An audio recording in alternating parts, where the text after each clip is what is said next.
The newly appointed factory manager, Robert, took on jobs with unrealistic deadlines. Of course, we couldn't meet them, leading to delays. However, he pushed all the blame onto me.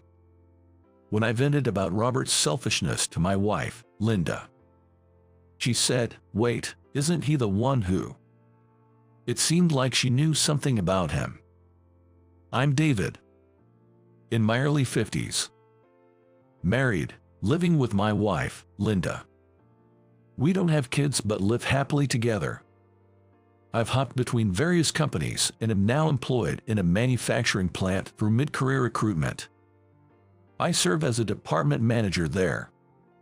I'd love to become a factory manager someday, but the company policy requires a bachelor degree for that position, which I don't have. So, I can't become a factory manager.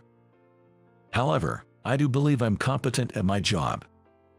Within the factory, my extensive experience allows me to assist in areas outside my direct responsibilities. This experience has enabled me to coach my subordinates, sharing tips and guidance. This led to not only my subordinates but also the factory manager relying on me, despite being a mid-career hire. Sometimes, I even offer advice to him, making me virtually involved in his work. But officially, I'm just a manager. It's times like these I regret choosing work over further education after high school. But, having started working at a young age has allowed me to network with people from other factories, which is a plus. That's how I've been living my days. However, one day marked a significant change in my daily routine. That day, we were informed about a change in the factory manager position. Simultaneously, the new factory manager was introduced to us. His name was Robert Miller. He graduated from a top university, and his father is the president of the company.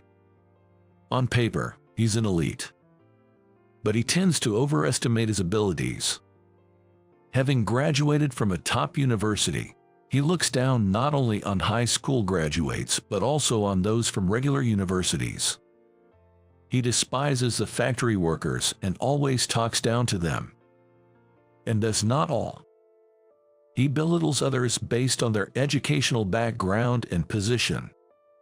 For instance, when a subordinate pointed out a mistake Robert had made, he exploded, saying, "You're 10 years too early to be pointing things out to me." Even though we were just trying to help by pointing out a mistake, Robert, possibly due to his high pride, refused to listen to any of our opinions. He looked down on us for our educational backgrounds and wouldn't listen to anyone. Within a week of his appointment, Robert was disliked by all his subordinates. A month after Robert became the factory manager, he summoned me. "I've secured a job, so start working on it immediately," he said. And it was with a major client, no less. I was somewhat impressed that he had landed such a big job. But then he added, "The deadline is in 2 weeks, so hurry." 2 weeks, I exclaimed in shock. The deadline was too short. Looking at the workload, it was clear that it was impossible to complete in 2 weeks. Even with the most optimistic estimates, it would take at least 4 weeks for such a major task. It was easy to foresee that this task couldn't possibly be done in just 2 weeks. Wondering what kind of tricks he used to secure the job, it turned out he had accepted it with such an unreasonable deadline. "It's impossible, Robert. It's unfortunate for our client, but we need to delay the deadline." I advised him that the deadline was absolutely impossible to meet. But he dismissed it, saying, "You've just been slacking off until now. If you work your fingers to the bone, you'll make it, right? Now get to work immediately." He wouldn't listen at all. I realized arguing further would be futile. Reluctantly, I headed to our subcontractor's factory. "I know the deadline is unrealistic, but could you possibly do your best?" I asked for their cooperation to make this job a success. I also asked my subordinates, knowing it was a lot to ask, if they could work overtime. I was prepared for their resistance. But my worries were in vain. "If it's a request from you, we're happy to help," they said, agreeing to my request. I thanked the subcontractors and my team, and we all got to work. As a manager, I had a responsibility. So, I worked as hard as the others, not wanting to be outdone. All to meet the deadline. See you tomorrow. At the end of the overtime, my subordinates were exhausted. So, I sent them home first. As for me, I stayed behind in the factory to work alone. Some tasks required multiple people and were impossible alone, but there were tasks I could do by myself. To reduce my subordinates' burden, I decided to work on what I could alone. This went on not just for one day, but night after night. Consequently, I started coming home late at night more frequently. Linda was worried about me coming home worn out every late night. "Are you okay? If it's too hard, maybe you should take a break from work." "I'm fine. Don't worry." To reassure Linda, I kept up appearances every time I came home. It was the 10th day since we had started the work. I was nearing my limit. I couldn't focus my eyes, and my hands were shaking too much for precise work. And I wasn't the only one at my limit. Due to working long hours every day, my subordinates were starting to show signs of fatigue. Despite our hard work, the end was nowhere in sight. This situation continued, and it was mentally taxing. Work efficiency clearly dropped, and we were truly at our limit. I realized that at this rate, we'd all collapse sooner or later. So, I decided to end work at noon by myself. When I reported this to Robert, he didn't approve. "What will you do if the deadline is delayed because you took a break?" I understand that, but everyone is at their limit. Continuing like this will only harm our health. I continued to plead desperately. After some thought, Robert finally nodded. "I'll allow it. But remember, if we miss the deadline, it's on you." It seemed he was okay with it as long as he could blame me in the worst-case scenario. Though typical of Robert, I was relieved to have gotten permission to rest. As planned, we ended work at noon and sent everyone in the factory home. That day, when I returned home exhausted, Linda had prepared my favorite food and drinks. I splurged a bit, hoping it would help ease your fatigue. Grateful for her thoughtfulness, I devoured the meal she had prepared. I relished the food and ended up drinking several glasses of alcohol, something I hadn't done in a while. Soon enough, I was drunk and began to vent about Robert. "It's impossible to meet such a deadline. That's just absurd. It's power harassment." Though I didn't remember it, I seemed to have said something along those lines. Is there really someone like that? What a terrible person. Yeah, really. Oh, if only Robert wasn't the factory manager. At this point, I mentioned Robert by name. Linda reacted to the name. "Robert, what's his last name?" "Miller, Robert Miller." When I revealed his full name, Linda began to ponder with her chin in her hand. "Robert Miller. No, it couldn't be," she muttered to herself, lost in thought. Drunk as I was, I didn't pay much attention and simply fell asleep.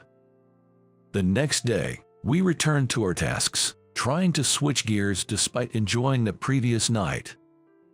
But by then, everyone knew. We would definitely not meet the deadline. The deadline was impossible from the start. It was to be expected.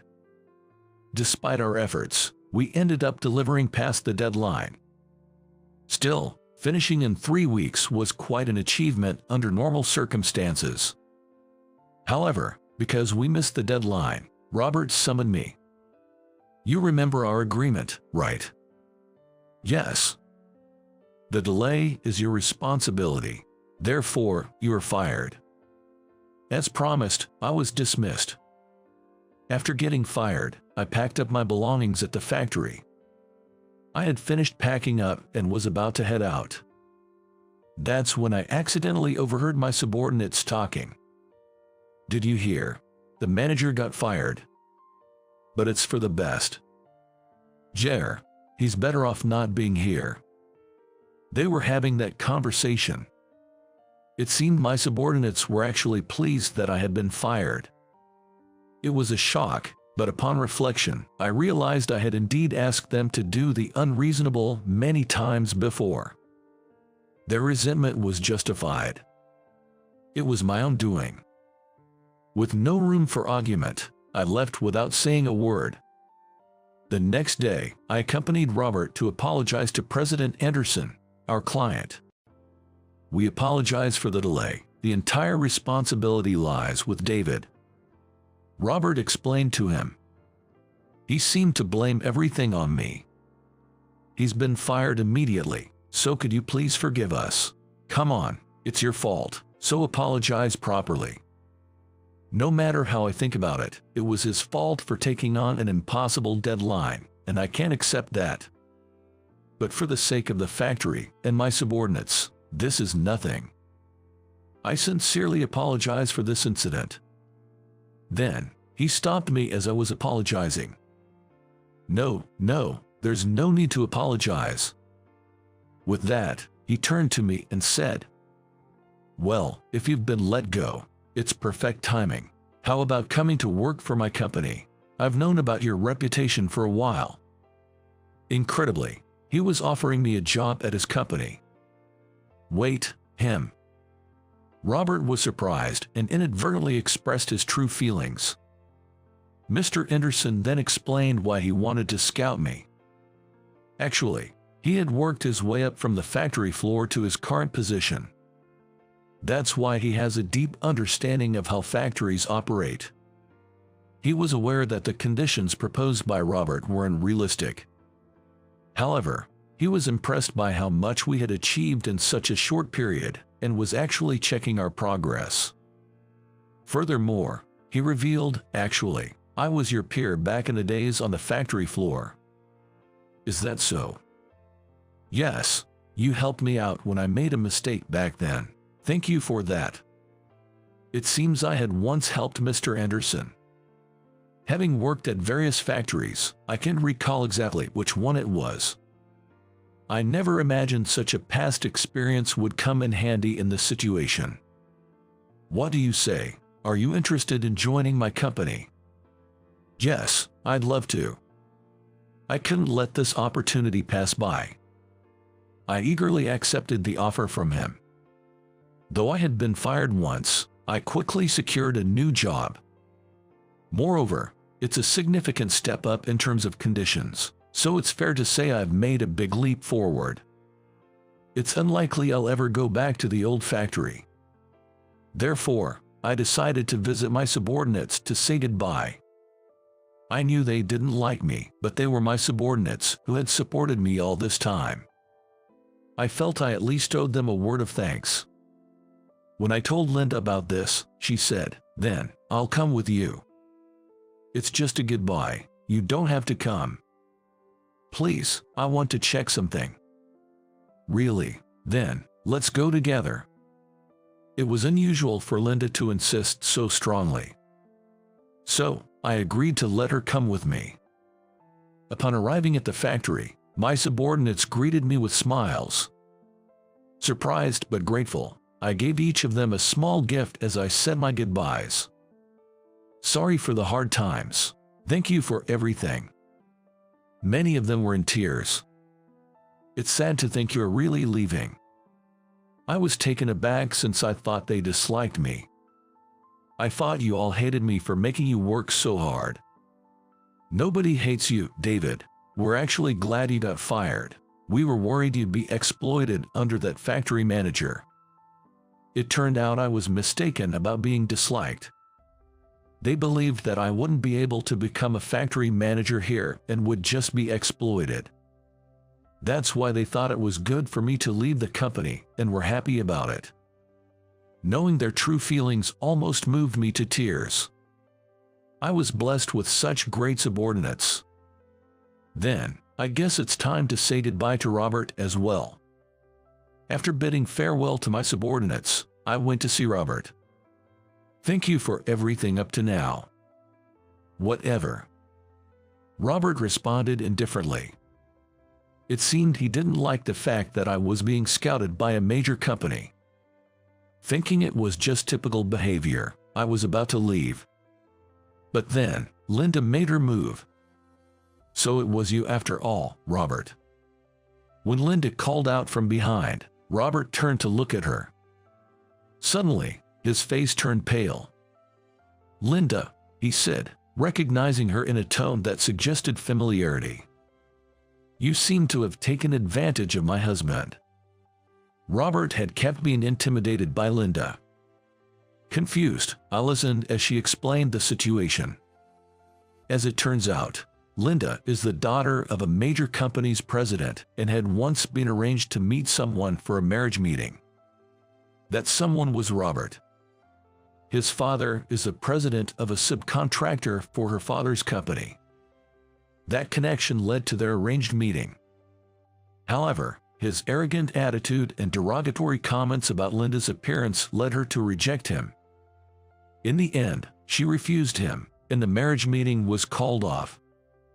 He was severely reprimanded by his father, but it seems his character hadn't changed much since then.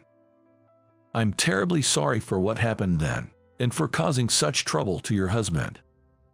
Sensing trouble, he apologized. For me, since this situation led to a better job opportunity, I was inclined to forgive him. But she felt differently. It doesn't matter what you said about me. I didn't take it seriously since you were only talking about me at that time, but I cannot forgive you for hurting someone important to me. I will make sure to report this to my father, she said, visibly angry. After saying that, Linda quickly left the scene. I followed her, leaving that place behind us. Things moved quickly from there. She reported his past behavior to her father. This information quickly reached Robert's father, who became furious with him. How many times will you repeat the same mistakes? I can't entrust the factory to someone like you. You're fired. He decided to fire his son. But it didn't end there. You'll get no more support from the family. It's time you made it on your own, he told Robert. Robert had often relied on his family's support in the past. After losing his job and finding himself alone, he was left to fend for himself, adrift and directionless. As for me, I was thriving in my new role at the company, quickly making a name for myself.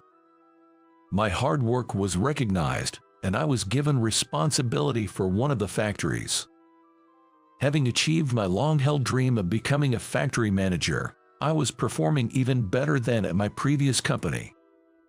Motivated by the support of my wife, I was determined to work even harder.